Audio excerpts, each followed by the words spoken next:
स्वागत है आपका YouTube चैनल MS क्लासेस में। आज हम इस वीडियो के माध्यम से जानेंगे मानव विज्ञान की शाखाएं कौन कौन सी है और उनके डिफिनेशन के बारे में। तो मानव विज्ञान की शाखाओं को जानने से पहले थोड़ा हम मानव विज्ञान के बारे में रिमाइंड कर ले कि मानव विज्ञान क्या है। जैसे कि हम सभी जानते हैं कि मानव विज्ञान या मानव शास्त्र वह विज्ञान है जिसके अंतर्गत हम मानव का समग्रता से अध्ययन करते हैं और मानव विज्ञान मानव के जैविक और सामाजिक सांस्कृतिक पक्षों का अध्ययन करता है। इसलिए इसमें मानवीय जीवन के सभी पक्षों का विश्लेषण और समकालीन अध्ययन करते हैं।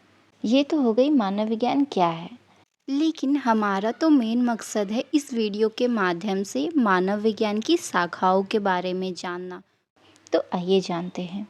मानव विज्ञान की पहली शाखा है सोशल कल्चरल एंथ्रोपोलॉजी, यानी कि सामाजिक सांस्कृतिक मानव शास्त्र या मानव विज्ञान। दूसरी शाखा है फिजिकल एंड बायोलॉजिकल एंथ्रोपोलॉजी, शारीरिक एवं जैविक मानव शास्त्र। तीसरी शाखा है आर्कियोलॉजिकल एंड पैलियो एंथ्रोपोलॉजी, जिसे हिंदी में पुरातात्विक एवं जीवाश्म मानव शास्त्र या मानव विज्ञान कहते हैं। तो वहीं हम चौथी शाखा देखेंगे कि लिंग्विस्टिक एंथ्रोपोलॉजी है, जिसे हिंदी में भाषाई मानव शास्त्र कहते हैं। और पांचवी शाखा इकोलॉजिकल एंथ्रोपोलॉजी, यानी कि पारिस्थितिकीय मानव शास्त्र। छठी शाखा है इसकी मेडिकल एंथ्रोपोलॉजी, चिकित्सीय मानव शास्त्र। और सातवीं शाखा है साइकोलॉजिकल एंथ्रोपोलॉजी, यानी कि मनोविज्ञान मानव शास्त्र या मानव विज्ञान। और आठवीं शाखा इसकी है अप्लाइड एंड एक्शन एंथ्रोपोलॉजी, यानी कि व्यवहारिक एवं क्रियात्मक मानव विज्ञान। तो वहीं हम देखते हैं कि नौवीं शाखा इसकी डेवलपमेंट एंथ्रोपोलॉजी, यानी कि विकासात्मक मानव शास्त्र। और इसकी 10वीं शाखा है अर्बन एंथ्रोपोलॉजी, यानी कि नगरीय मानव शास्त्र। इस तरह से हम देखते हैं कि मानव विज्ञान की अनेकों शाखाएं पाई जाती हैं, जिसके बारे में हम आज विस्तार से जानेंगे।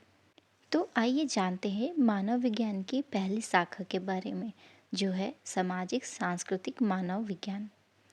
तो सामाजिक सांस्कृतिक मानव विज्ञान की वह शाखा है जिसके अंतर्गत हम सामाजिक सांस्कृतिक संस्थाओं, संगठनों और तो व्यवस्थाओं का अध्ययन करते हैं।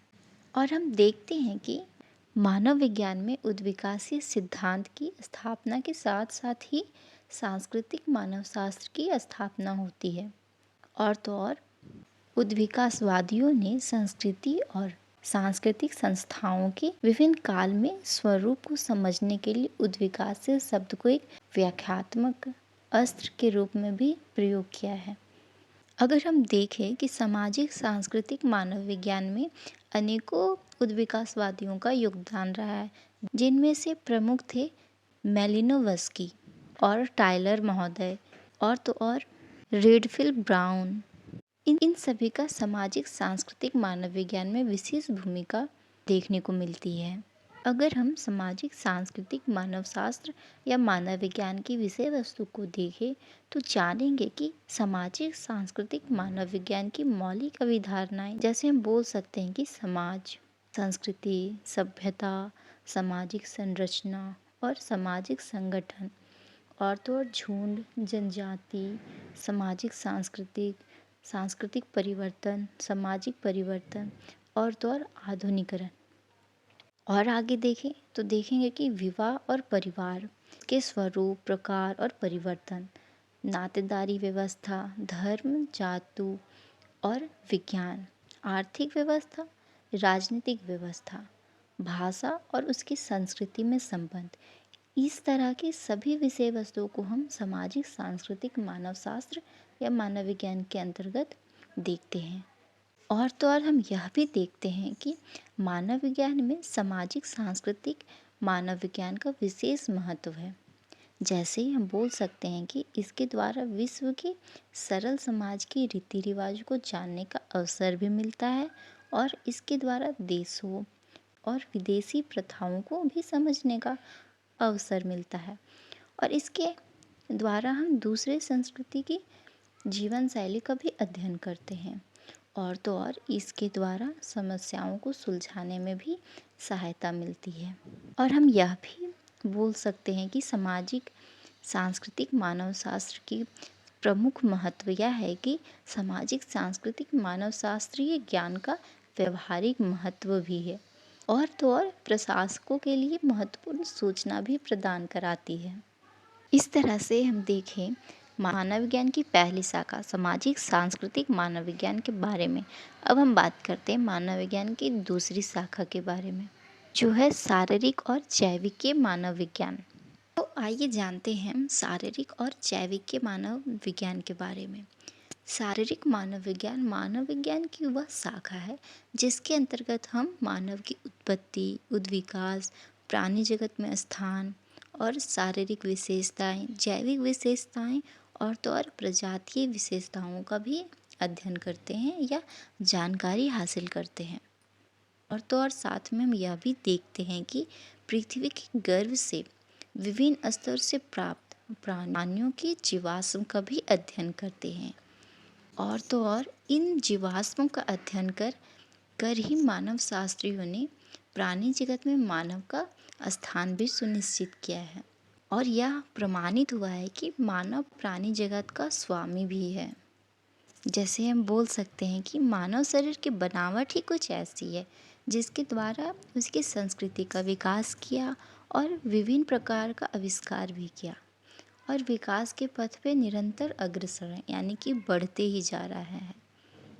इस तरह से हम बोल सकते हैं कि आरंभ से ही शारीरिक और जैविक मानव विज्ञान नामक शाखा के अंतर्गत मानव की उद्विकासीय और उसकी शारीरिक बनावट, शारीरिक विभिन्नताओं और वैज्ञानिक अध्ययन किया जाता है। और अगर हम जानें तो शारीरिक और जैविक के मानव शास्त्र या मानव विज्ञान की भी अपनी उपशाखाएं हैं, जैसे मानव अनुवांशिकी, मानव जीवाश्म विज्ञान, प्रजाति शास्त्र, मानव मिति, जीवमिति, सूक्ष्म उद्विकास। इस तरह से अनेकों उपशाखाएं शारीरिक और जैविक मानव विज्ञान के अंतर्गत पाई जाती है। इस तरह से हमने जाना शारीरिक और जैविक मानव विज्ञान के बारे में। अब हम बात करते हैं मानव विज्ञान की तीसरी शाखा पुरातात्विक और जीवाश्म मानव शास्त्र या मानव विज्ञान के बारे में। पुरातात्विक एवं जीवाश्म मानव शास्त्र की वह शाखा है जिसके अंतर्गत हम देखते हैं कि किसी पुरातात्विक स्थल की खुदाई में प्राप्त संस्कृति और प्राणी जीवाश्म का अध्ययन कर मानव और उसकी संस्कृति की उद्विकासीय तस्वीर प्रस्तुत की जाती है। इस तरह से हम बोल सकते हैं कि पुरातात्विक एवं जीवाश्म मानव विज्ञान का मुख्य उद्देश्य ही होता है मानव और उसकी संस्कृति का जीवाश्म के अध्ययन के आधार पर ऐतिहासिक पुनर्निर्माण करना। और हम यह भी देखते हैं कि पुरातात्विक एवं जीवाश्म मानव विज्ञान के अंतर्गत पृथ्वी के विभिन्न स्तरों से प्राप्त जैसे जैविक तथा सांस्कृतिक अवशेषों के बीच संबंध भी दर्शाकर तत्कालीन मानवों और उसकी संस्कृति का कालक्रमिक ढंग से भी अध्ययन किया जाता है। और हम यह भी बोल सकते हैं कि पुरातात्विक जीवाश्म मानव विज्ञान यह जानने का भी प्रयास करता है कि पहले का पर्यावरण कैसा था, किस किस प्रकार के पर्यावरण में कौन कौन से पशु पक्षी और पेड़ पौधे का विकास हुआ था, आदिम मानव कौन थे और उनकी संस्कृति कैसी थी, उनका सामाजिक आर्थिक साथ ही धार्मिक और राजनीतिक जीवन कैसा रहा होगा। इन सभी को पुरातात्विक एवं जीवाश्म मानव विज्ञान के अंतर्गत हम देखते हैं। अगर हम पुरातात्विक एवं जीवाश्म मानव शास्त्र की विषय वस्तु को देखें तो देखेंगे कि इसमें चतुर्थ काल में पर्यावरणीय परिवर्तन है, काल निर्धारण विधियां हैं, निम्न पूर्व पाषाण संस्कृति और उसके निर्माता है, मध्य पूर्ण पाषाण संस्कृति, उच्च पूर्ण पाषाण संस्कृति, मध्य आरंभिक सभ्यताओं की विशेषताएं। इन सभी के माध्यम से पुरातात्विक एवं जीवाश्म मानव शास्त्र अतीत के मानव और उनकी संस्कृति की उत्पत्ति और विकास का क्रमिक ढंग से अध्ययन करता है। इस तरह से हमने जाना मानव विज्ञान की तीसरी शाखा के बारे में। अब हम बात करेंगे मानव विज्ञान की चौथी शाखा, जो है भाषाई मानव विज्ञान। तो आइए जानते हैं भाषाई मानव विज्ञान के बारे में। भाषाई मानव विज्ञान की वह शाखा है जिसके अंतर्गत भाषा और संस्कृति के बीच समतर संबंधों का अध्ययन करते हैं। तो और यह भी सत्य है कि भाषा संस्कृति का संवाहक भी होता है। हम यह भी बोल सकते हैं कि भाषा एक पीढ़ी से दूसरी पीढ़ी और एक स्थान से दूसरे स्थान पहुंचती है। और हम यह भी देखते हैं कि एक विशेष भाषा में एक विशेष प्रकार की संस्कृति विकसित होती है। जैसे बोल सकते हैं कि एक विशेष प्रकार की संस्कृति में भी विशेष प्रकार की भाषा प्रस्तुत युक्त होती है। और हम यह भी देखते हैं कि भाषाई श्रेणियों के द्वारा भाषा के प्रयोग करने वाले के मस्तिष्क तक भी पहुंचा जा सकता है। और भाषाई श्रेणियों द्वारा ऐतिहासिक ज्ञान का भी बोध होता है। इस प्रकार हम बोल सकते हैं कि आजकल भाषाई मानव विज्ञान की एक अलग शाखा के रूप में भी पहचान बना पाने में सफलता प्राप्त की है। और हम देखते हैं कि विश्व में मानव ही एक ऐसा प्राणी है जिसके द्वारा शाब्दिक और अशाब्दिक संकेतों का आविष्कार किया गया। विश्व के सभी भाषाई श्रेणियों में इस भाषा समूह का ज्ञान निहित होता है। और हम देखें कि भाषाई मानव विज्ञान के अंतर्गत हम किन विषयों का अध्ययन करते हैं, तो हम जानेंगे कि भाषाई मानव विज्ञान के अंतर्गत हम लोक साहित्य जैसे लोक कथा, पौराणिक कथा, गाना, गीत, गाथा, पहेली, मुहावरे, कहावत, इन सभी का अध्ययन करते हैं। और अशाब्दिक व्यवहार और उनके संकेतों का भी अध्ययन करते हैं। भाषा की संरचनात्मक विशेषताओं का भी अध्ययन करते हैं। भाषाई सही श्रेणियों का विश्लेषण करते हैं। भाषाई श्रेणियों और सांस्कृतिक श्रेणियों में अंतर संबंध भी देखते हैं। भाषाई तत्वों के आधार पर सांस्कृतिक विश्लेषण भी और भाषाई संप्रेषण का अध्ययन करते हैं। और सामाजिक संरचनात्मक अध्ययन, भाषाई परिवर्तन, भाषाई सापेक्षवाद, व्यवहारिक भाषाई मानव विज्ञान, इन सभी विषयों का अध्ययन हम भाषाई मानव विज्ञान के अंतर्गत करते हैं। तो इस तरह से हमने जाना भाषाई मानव विज्ञान के बारे में। अब हम देखेंगे मानव विज्ञान की पांचवी शाखा, जो है पारिस्थितिकीय मानव शास्त्र। मानव विज्ञान की वह शाखा है जिसके अंतर्गत हम पर्यावरण और मानव संस्कृति के बीच अनुकूलन प्रक्रिया का अध्ययन करते हैं। इससे स्पष्ट है कि हम इसके अंतर्गत पर्यावरण और मानव की संस्कृति का अध्ययन करते हैं और देखते हैं कि विश्व के पर्यावरण में समानताएं नहीं हैं। हमारा विश्व कई प्रकार के पर्यावरण में विभाजित है। जैसे हम बोल सकते हैं कि समुद्रीय क्षेत्र, वन क्षेत्र, पहाड़ी क्षेत्र, पठारी क्षेत्र, समतल क्षेत्र और मरुभूमि क्षेत्र, बर्फीला क्षेत्र, इन सभी क्षेत्रों से हमारा विश्व कई प्रकार के पर्यावरण में विभाजित है और हमें इस विशेष प्रकार के पर्यावरण के साथ अनुकूलन करना पड़ता है। यानी कि हम बोल सकते हैं कि विशेष प्रकार के पर्यावरण में मानव अपने आप को जीने योग्य बनाता है।